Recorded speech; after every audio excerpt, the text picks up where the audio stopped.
حضرت علقمہ کا واقعہ۔ حضرت علقمہ کے انتقال کا وقت قریب آ گیا، لیکن جان نکلنے میں بڑی تکلیف ہو رہی تھی۔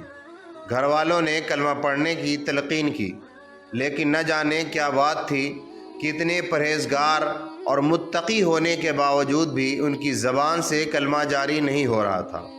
گھر والے بھی پریشان ہو گئے کہ نہ جانے ان سے ایسا کون سا گناہ ہو گیا کہ جاکنی کے وقت کلمہ نصیب نہیں ہو رہا۔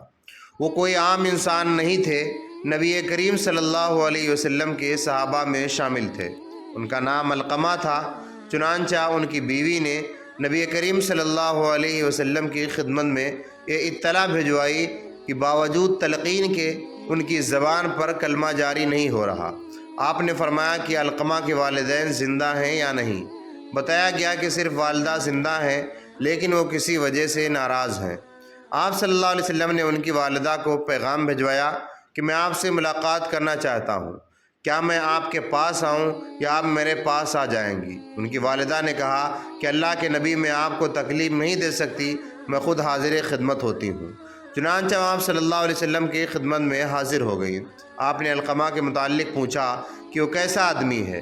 ان کی والدہ نے بتایا کہ وہ بہت نیک ہے، نماز روزہ کا پابند ہے، لیکن اپنی بیوی کے معاملے میں میری نافرمانی کرتا ہے، اس لیے میں اس سے ناراض ہوں۔ آپ صلی اللہ علیہ وسلم نے علقمہ کا حال ان کی والدہ کو بیان کیا کہ ان کی زبان پر کلمہ جاری نہیں ہو رہا اور جان نہیں نکل رہی، اس لیے آپ انہیں معاف کر دیں۔ لیکن ان کی ماں نے، ان کی والدہ نے غصے کی وجہ سے انکار کر دیا۔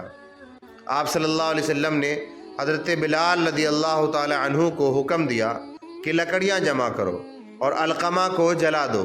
ان کی والدہ یہ سن کر گھبرا گئیں اور حیرت سے پوچھا کہ کیا میرے بیٹے کو آگ میں ڈالا جائے گا؟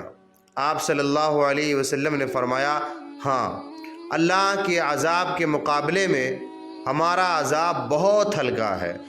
خدا کی قسم، جب تک تم اس سے ناراض ہو، نہ تو اس کی کوئی نماز قبول ہے اور نہ صدقہ۔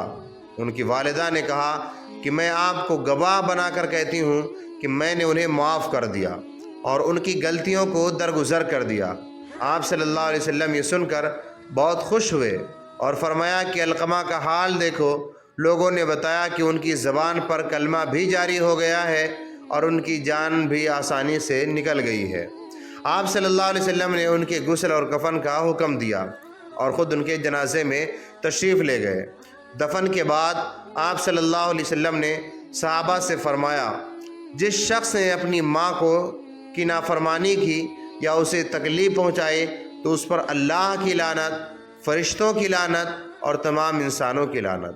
اللہ اس کا کوئی نیک عمل قبول نہیں کرتا جب تک کہ وہ توبہ نہ کر لے اور اپنی ماں کے ساتھ اچھائی کا معاملہ کر کے اسے راضی نہ کر لے۔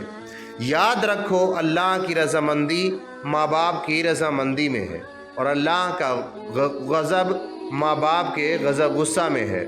اب اس واقعے کو پڑھ کر ہم سوچیں کہ ایک صحابی رسول نے ماں کی ذرا سی نافرمانی کی تو ان کے ساتھ یہ معاملہ پیش آیا، جبکہ وہ بہت نیک اور پرہیزگار تھے، اور ایک طرف ہم ہیں کہ ہمارے پلے کچھ بھی نہیں ہے اور ماں باپ کا دل دکھانے سے بھی باز نہیں آتے، تو ہم کس طرح اپنی بخشش کی امید لگائے بیٹھے ہیں؟